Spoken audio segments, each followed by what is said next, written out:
दादी दोस्तों, मैं आपकी दोस्त अर्चना फिर से दिल तक इस चैनल में आपका स्वागत करती हूँ। और मैं जो आज स्टोरी आपको बताने वाली हूँ वो स्टोरी भी बहुत ही खास है। और मैं जो स्टोरी आपको बताऊँगी वो आखिर तक आप ज़रूर सुनिएगा। और स्टोरी के बाद में भी जो आपको वास्तु टिप बताऊँगी वो भी आपके घर के मेन गेट के बारे में ही है, तो आप ज़रूर सुनिएगा। तो चलो बिना टाइम गवाए मैं स्टोरी स्टार्ट करती हूँ। स्टोरी का नाम है स्मार्ट बो। सावित्री नाम की एक औरत थी। उनको एक बेटा था विकास, एक बेटी थी टीना। तो जब टीना और विकास छोटे थे तभी उनके पति गुजर गए थे। तो सावित्री ने उनको पढ़ाया लिखाया, बड़ा किया, अच्छी परवरिश की। अभी टीना की शादी हो गई थी और वो विकास के लिए लड़की देख रही थी। और सावित्री थोड़ी बहुत पुराने ख्यालों की थी, इसलिए वो चाहती थी कि उसके बेटे के लिए वही लड़की देखे। इसलिए वो ढूंढ ही रही थी कि एक दिन विकास आया और उसने कहा, माँ मैंने मेरे लिए एक लड़की देख रखी है और वो मेरे ऑफिस में ही काम करती है और मैं शादी करूँगा तो उसी से ही करूँगा। तो माँ ने कहा, ठीक है बेटा, तो मुझे भी मिलवाओ उस लड़की से। तो विकास ने कहा, हाँ माँ मैं मिलवाता हूँ। और दूसरे ही दिन विकास सलोनी को लेके घर आ गया। अभी सलोनी आई थी कि माँ जी उसकी तरफ देख ही रही थी और माँ जी देखती रहेगी। सलोनी को थोड़ा अजीब सा लगा, पर सलोनी बहुत ही सुलझी हुई लड़की थी, पढ़ी लिखी थी। वो तुरंत ही कि माँ जी के मन में क्या चल रहा है समझ गई। और उसने कहा, माँ जी मैं समझ गई कि आपके मन में क्या चल रहा है। आपको लग रहा होगा कि मैं साड़ी पहन के आऊँगी, पर माँ जी मुझे सलवार में ही अच्छा लगता है।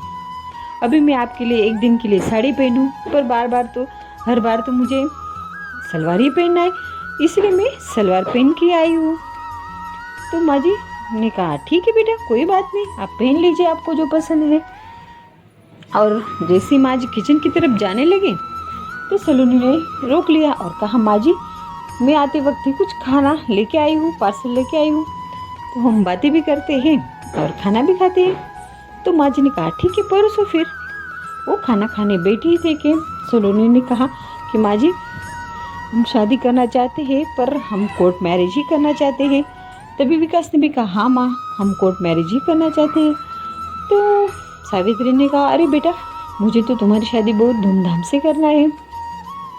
तो विकास ने कहा, क्यों माँ धूमधाम से क्यों करना, हमें शादी ही तो करनी है, तो हम सादगी से ही शादी करते हैं, क्यों धूमधाम में शादी करें, पैसों की बर्बादी करते हैं, वो पैसा हम बचा लेंगे।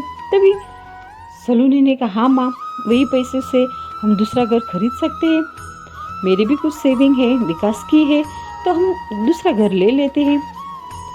तो माँ जी तो कुछ अच्छा नहीं लगा, पर बेटे और बहू के आगे क्या कहती, उसने भी खुशी खुशी हाँ कह दी। और दूसरे दिन विकास और सलोनी सावित्री जी को लेकर नया घर देखने चले गए और नया घर देख लिया उन्होंने। तो सावित्री को अच्छा लगा, सावित्री खुशी थी, मन में खुश थी कि चलो मेरा बेटे का और एक घर हो गया। तो फिर उनकी शादी हो गई, कोर्ट मैरिज हो गई। कोर्ट मैरिज में सिर्फ उनकी लड़की, दामाद, उनके बच्चे ऐसे थे और सलोनी की तरफ से उनके माँ बाप थे। बस सिर्फ हो गई शादी और शादी के बाद ही तुरंत ही वो नए घर में शिफ्ट हो गए। अभी 8-10 दिन ही हुए थे कि सलोनी को माँ जी की बेचैनी नजर आई। वो समझ गई थी कि माँ जी की अच्छा नहीं लग रहा है। तो दूसरे दिन माँ जी के लिए एक फ़ोन गिफ्ट लेके आई गई और उसने कहा, माँ जी मैंने आपके लिए एक गिफ्ट लाया है। तो माँ जी ने कहा, क्या है बेटा गिफ्ट। तो उसने कहा, माँ जी ये फ़ोन है, स्मार्टफोन। तो माँ जी ने कहा, अरे बेटा ये मुझे कहाँ चलाना आता है। तो सलोनी ने कहा, अरे माँ जी मैं बता दूँगी आपको ये कैसे चलाना है, मैं सिखा देती हूँ। और मैंने यहाँ पर भी आपके लिए योगा का ग्रुप भी कर दिया है, आपके भजन का भी ग्रुप ऐड कर दिया है, आपको आपकी सहेलियों का भी नंबर मैंने यहाँ पर ऐड कर दिया है, आपको जो चाहिए वहाँ से मिल जाएगा, सबका नंबर मैंने सेव कर दिया है, आप अपने दोस्तों से भी बात कर सकते हैं।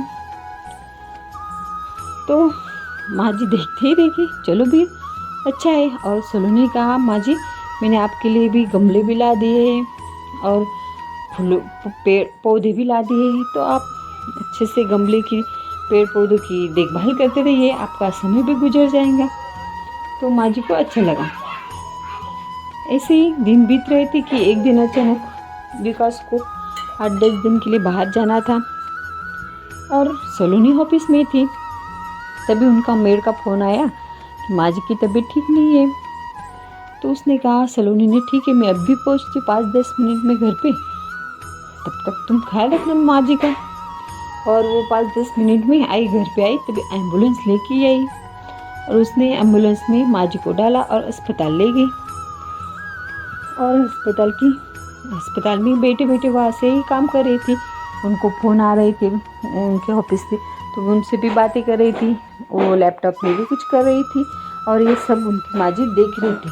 जब उनको होश आया तो ये सब देख रही थी। तो माँ जी को थोड़ा अजीब लगा और वो उनके आँखों में से आंसू निकल आए। तो सलोनी उनके पास गई और कहा, माँ जी क्या हुआ, आपको तकलीफ़ हो रही है? तो माँ जी ने कहा, नहीं बेटा, तकलीफ़ तो कुछ हो नहीं रही है।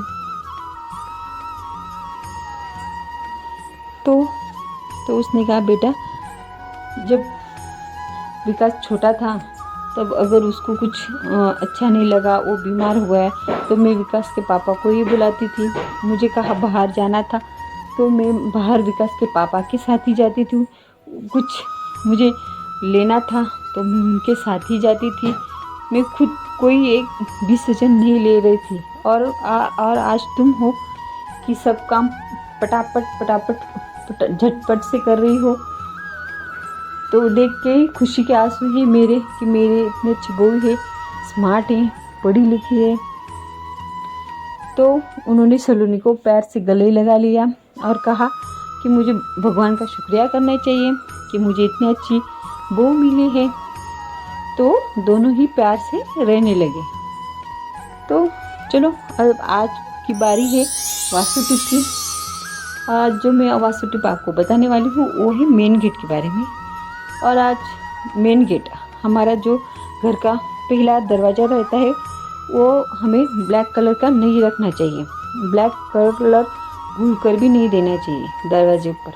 और ख़ासकर हमें दरवाजे को बहुत ही सुशोभित रखना चाहिए। बंदरवान लगाना चाहिए, स्वस्तिक लगाना चाहिए।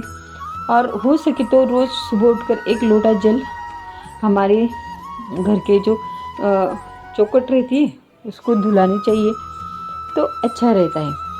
और ज़्यादा से ज़्यादा हमें हमारे मेन गेट अच्छा रखना चाहिए।